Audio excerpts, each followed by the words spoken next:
जी, programme में एक मरतबा फिर से आपको कहेंगे खुशामदीद। हम गुफ्तगू करें हौसला अफजाई के हवाले से, कितनी ज़रूरी है अगर हम चाहते हैं कि हम कारकर्दगी को बेहतर बनाएं और दूसरों की कारकर्दगी को एफिशिएंट बनाने के लिए दूसरों की हौसला अफजाई करना कितना ज़रूरी है। अगर हम अपने लिए चाहते हैं कि हमारी हौसला अफजाई की जाए, हमें अप्रिशिएट किया जाए, तो ये इनिशिएटिव भी हमने लेना है। हमने दूसरों को अप्रिशिएट करना है, दूसरों को मोटिवेट करना है, दूसरों को इनकरेज करना सीखना है। इस पर हम बात कर रहे थे महानूर से और उन्हीं से कहेंगे कि वो अपनी बात को मुकम्मल करें, फिर हम सजेशंस की जानिब जाएंगे। Basically, I just want to say कि because we have to normalize the struggle. If someone is struggling, हमें उसको normalize करना है और उसको normalize करने के लिए it's really necessary कि थोड़ा सा उसको space दें.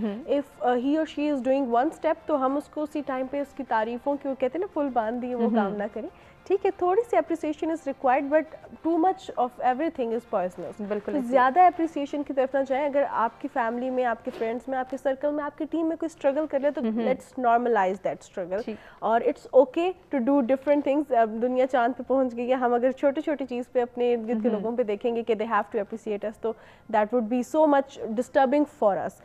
थोड़ा सा अपने आप को टाइम दीजिए और ख़ास तौर पे the good thing is that कि अपने आप को स्पेस दीजिए to work in a better way. Don't look for something towards other कि कोई दूसरा बंदा ही इसको एक्सेप्ट करेगा. हमें एक्सेप्टेबिलिटी और अप्रिसिएशन जब माशरे से लेना शुरू हो जाएंगे, अपने इर्द गिर्द लोगों से लेना शुरू हो जाएंगे, तो वहाँ पे हमारी डिपेंडेंसी इंक्रीज हो जाएगी. और जब डिपेंडेंसी इंक्रीज हो जाएगी तो फिर आप एक फैसला भी खुद नहीं कर सकते. एग्जैक्टली. बिल्कुल. नौशीन, आपके पास क्या सजेशंस हैं? क्योंकि हम बच्चों के हवाले से बहुत बात कर चुके हैं, हम नौजवानों के हवाले से भी बात करना चाहते हैं. कितना ज़रूरी है कि एक बच्चे को 10 से 12 साल तक तो हमने बहुत पैम्पर किया, बहुत उसकी हौसला अफजाई की, उसको बात बात पे इनकरेज किया, उसे ठोकर भी लग रही है तो हम उसको इनकरेज करें. लेकिन वो नौजवान जो कि टीन एजर है, जो टीन एज में आ चुका है, हम वहाँ पे उसको इग्नोर कर देते कि अब तो ये बड़ा हो गया, अब इसको क्या ज़रूरत है कि हम इसकी तारीफ़ करें, इसको सपोर्ट करें. बस यहाँ तो इसको स्नब करना है, बात बात पे डांटना है, बात बात पे कहना है कि तुम नाकाम हो, तुम कुछ कर नहीं सकते, तुम्हें कामयाब बनना है. ये चीज़ें भी कहीं ना कहीं एफिशिएंसी को जो है वो मुतासर कर रही हैं. बिल्कुल. एक तो ये बिल्कुल आप डिनाई नहीं कर सकते कि अगर हम एक नौजवान को हम ट्रीट करें तो कैसे करें. इसमें सबसे पहले बच्चे को बचपन से ही मेंटली स्ट्रॉन्ग करना है. प्लीज़ उन्हें ये किसी की ज़रूरत ना हो कि वो किसी से आके पूछें कि मैं कैसा लग रहा हूँ. ठीक है, वो खुद जज करें कि वो कैसे लग रहे हैं. ठीक. और पेरेंट्स को ये चाहिए कि वो एक्सेप्ट करें, वो जैसे भी है वो एक्सेप्ट करें. ये ना हो कि अगर उसका कॉम्प्लेक्शन डार्क है तो पेरेंट्स ही उसे क्रिटिसाइज़ कर करके ही ख़त्म कर दें. तो प्लीज़ एक्सेप्ट द वे ही और शी इज़. जब वो बचपन से ही उसको एक्सेप्टेंस मिलेगी और वो मेंटली स्ट्रॉन्ग होगा. उसको मेंटली आपने स्ट्रॉन्ग करना है. उसको देखिए फिजिकली तो बच्चे ग्रो अप होंगे तो वो ऑटोमेटिकली उनमें आ जाएगा स्ट्रॉन्ग का एलिमेंट. लेकिन मेंटली स्ट्रॉन्ग होना जो हमारे माशरे का अलमिया है वो ये है कि हम मेंटली स्ट्रॉन्ग नहीं हैं. अगर इनसिक्योरिटीज़ हैं तो वो बंदा भी मेंटली स्ट्रॉन्ग नहीं है. और अगर इनसिक्योरिटीज़ नहीं है और एक बंदे को अप्रिसिएशन चाहिए कि जब तक मुझे अप्रिसिएशन नहीं मिलेगी मैं काम अच्छा नहीं करूँगा, तो ये दोनों तरफ ही वीकनेस है. तो आप एक अच्छा प्रोडक्ट, जो भी बच्चा आपका प्रोडक्ट है, आप उसको मेंटली स्ट्रॉन्ग कर देना तो आगे सारे मसले ही हल हो जाएं. डेफिनेटली. तो आप अगर इस चीज़ पे काम कर लेंगे तो ऑटोमेटिकली आपको बेसिकली यही चीज़ जो है वो आगे लीड करती है हमारी नौजवान नस्ल के लिए. जब वो मेंटली स्ट्रॉन्ग करें हो जाएंगे तो वो सुसाइड की तरफ नहीं जाएंगे, वो नेगेटिविटी की तरफ नहीं जाएंगे, खुदा ना खासा ये जो आजकल गेम्स की बात मैम ने की है उसकी तरफ नहीं जाएंगे. तो ये तमाम मसाइल उस जगह पे सॉल्व हो जाते हैं जब बच्चा मेंटली स्ट्रॉन्ग हो. और मेंटली स्ट्रॉन्ग किस तरह होता है, वो फादर की प्रेजेंस भी उतनी ही ज़रूरी होती है जितनी मदर की होती है. उसके लिए एक हाई फाई जो फादर की तरफ से मॉर्निंग में किया गया hi fi, it's more than enough. बिल्कुल. ये बहुत ज़रूरी है कि बच्चों को घर से ही अप्रिसिएशन मिले, उनको घर से ही हौसला अफजाई के जो है वो आदत हो, ताकि बाहर माशरे में अगर कोई उनको स्नब भी कर रहा है या उनको डिस्करेज करने की कोशिश कर रहा है तो वो उस कदर मुतासिर ना हो. हामिद साहब, ओवरऑल अगर दोनों टॉपिक्स को देखें तो आपके पास क्या सोल्यूशंस हैं, क्या सजेस्ट करना चाहेंगे? हुमा, मैं सिर्फ ये कहना चाहूँगा कि जिस तरह हमने शुरू किया कि तालीम, फिर तरबियत और उसके बाद हौसला अफजाई और पजीराई की हम लोगों ने बात की, तो बुनियादी इकाई जो है वो एक फ़र्द और उसके बाद उसका घर और उसके बाद उसका माशरा है. तरबियत बहरहाल एक फ़र्द की उसके घर में की जाती है और फिर माशरे में तो एक वो प्रैक्टिकली इम्प्लीमेंटेशन, उसकी जो एक अमली मुजाहरा है उसने वो जाके करना है और वहाँ से उसको क्या फ़ीडबैक मिलता है वो उसने वापस लेके घर ही आना है. तो कोशिश ये कर दी है हमें कि सबसे पहली चीज़ तो ये है कि वालिदैन किसी सूरत अपनी औलाद को ये एहसास ना दें कि तुम बेहतर हो, बरतर हो और हम कमतर हैं और किसी सूरत तुमसे किसी पहलू से पीछे हैं। क्योंकि जो तजर्बा और जो मामलात वालिदैन जानते हैं वो औलाद नहीं जानती। Exactly. सबसे पहले तो औलाद के जहन में ये चीज़ नक्श होनी चाहिए कि वालिदैन जो भी बात कहते हैं उसके पीछे कोई ना कोई हिकमत है और उसको सुनना चाहिए। और वालिदैन का ये फ़र्ज़ है कि वो अपनी औलाद को ये एहसास दिलाएं और अमलन साबित करें कि हम तुम्हारे लिए खैर खाही की बात करते हैं, हम तुम्हारे लिए कोई गलत बात ना सोचते हैं, ना तुम्हें करने देंगे और ना इस तरह होगा। जब बच्चा इस सोच के साथ बाहर निकलेगा तो वो एक कंप्लीट, एक मुकम्मल शख्सियत के साथ निकलेगा, जहाँ वो ये जानता है कि मेरी पजीराई जो है वो अक़दार के अंदर और वैल्यूज़ के अंदर है और उन वैल्यूज़ के अंदर रहते हुए मैं जो भी करता हूँ उसको अप्रिशिएट किया जाएगा।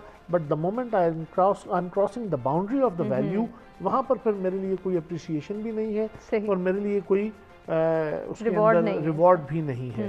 सो अ कॉम्प्रिहेंसिव सोल्यूशन इज़ कि आप बच्चे को उसकी अक़दार के साथ इतना जोड़ दें कि ना तो वो अपने आप को कमतर समझे, ना वो अपने आप को बरतर समझे, ना वो किसी को कमतर समझे, ना वो किसी को बरतर समझे। बिल्कुल। और एक नॉर्मल और एक एतदाल पसंद शख्सियत के साथ जब वो माशरे में जाएगा तो उसके तमाम फ़ैसले, उसके तमाम अमल और उसकी तमाम बातें जो हैं वो एक एतदाल पसंदी के दायरे में होंगी, जो किसी भी सूरत उसको एक्सप्लॉयटेशन करने या एक्सप्लॉयट होने का मौका जो है वो पैदा नहीं होने। बिल्कुल। और ये एतदाल पसंदी उसकी तरबियत में शामिल की जाएगी घर से। वही बात आती है जो कि मैं नौशीन से भी कर रही थी कि एक बच्चे को तो बहुत हम पैम्पर करते हैं, बहुत इनकरेज करते हैं, लेकिन वही बच्चा जब टीन एज में आता है वहाँ पे हम उसको इग्नोर करना शुरू कर देते हैं। उस बच्चे को वहाँ पे भी उतनी ही ज़रूरत है जितना आपने शुरू से उसको आदत डाली है। तो उसको ज़्यादा ज़रूरत है क्योंकि पहले तो वो कम लोगों के साथ इंटरेक्ट कर रहा है, अब वो ज़्यादा लोगों के साथ इंटरेक्ट कर रहा है।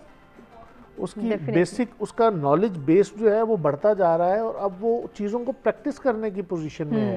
अब वो अपॉर्चुनिटीज क्रिएट करने की पोजीशन में है। पहले वो अपॉर्चुनिटीज तलाश करता था, अब वो अपॉर्चुनिटीज को क्रिएट कर रहा है। वो अपने लिए माहौल को बनाने की कोशिश कर रहा है और उसकी तरबियत जो है उसके माहौल बनाने में असरअंदाज होती है कि अगर आप उस पर स्ट्रॉन्ग उसकी ट्रेनिंग है और आप उस पर कॉन्फिडेंस आपको है तो बच्चे का माहौल वो कभी भी ख़राब माहौल ना बना सकेगा और ना वो उसमें जाएगा और किसी ख़राब माहौल की तरफ वो अट्रैक्ट भी नहीं होगा अगर उसको ये कॉन्फिडेंस होगा कि यार what I am doing I am perfect, it's nothing wrong with me.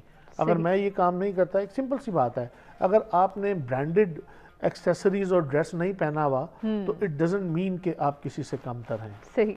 वो एक बात हम कहते हैं ना कि you should be a brand, you should not be wearing the brands. Exactly. तो बच्चे के अंदर ये कॉन्फिडेंस होना चाहिए कि मेरी पर्सनालिटी जो है वो मेरे डिसीजंस और मेरे प्रैक्टिकल और मेरे अफ़ाल के ऊपर है, ना कि किसी और के इन्फ्लुएंस के ऊपर या किसी और के जजमेंट पे। एग्जैक्टली ऐसे। ये बहुत अच्छी बात आपने की। इसी के साथ मैं आपसे गुजारिश करना चाहूँगी, कोई मैसेज हमारे व्यूअर्स को देना चाहूँगी? मैसेज सिर्फ यही है कि इंतहाई आजिज़ाना दरख्वास्त है कि वालिदैन, असातिज़ा ये दोनों अपनी जगह ज़िम्मेदार हैं और कोशिश करनी चाहिए कि ये अपनी ज़िम्मेदारियों को बतरीके एहसन पूरा करें।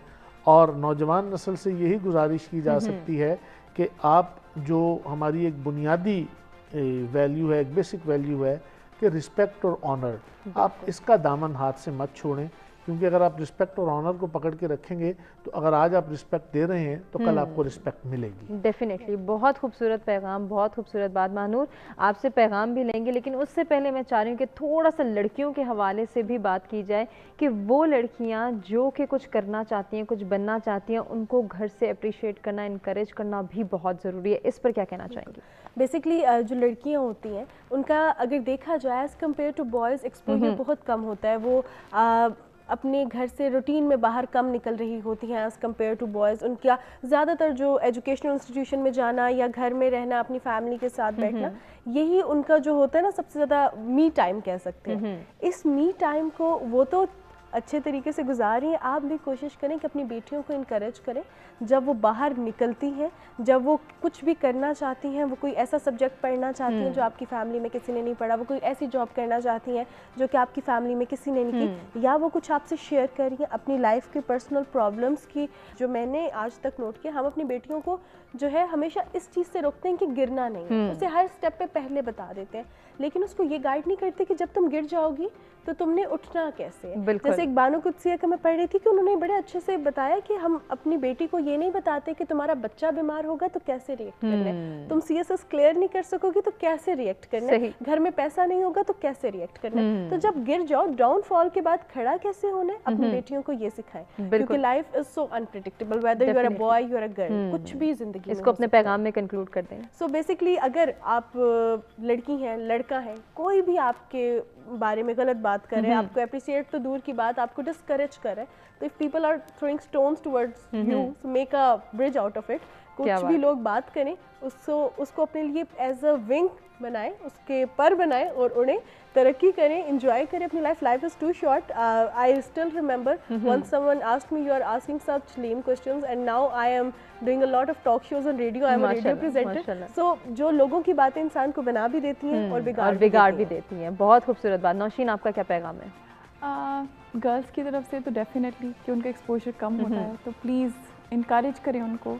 एंड ये जो लोग कहेंगे, आई डोंट नो वो लोग कौन हैं, लेकिन acceptance from home is very important, बहुत ज़रूरी। क्योंकि जब लोग आके आपको ये कहें कि हाँ जी मुझे फ़लाँ ने फ़ोन किया, मुझे फ़लाँ ने ये चीज़ कही है, तो प्लीज़ अवॉइड दोज लोग फ्रॉम योर लाइफ। बहुत खूबसूरत पैगाम, बहुत खूबसूरत बात। तमाम मेहमानों का शुक्रिया अदा करना चाहेंगे जिनसे बहुत कुछ सीखने का मौका मिला। उम्मीद करते हैं आपको भी हमारा आज का प्रोग्राम पसंद आया होगा। अपने फीडबैक से आगाह कीजिएगा, अपना बहुत ख्याल रखिएगा। इंशाल्लाह कल कुछ नए टॉपिक्स के साथ दोबारा आपसे मुलाकात करेंगे। तब तक के लिए अल्लाह ने के पास।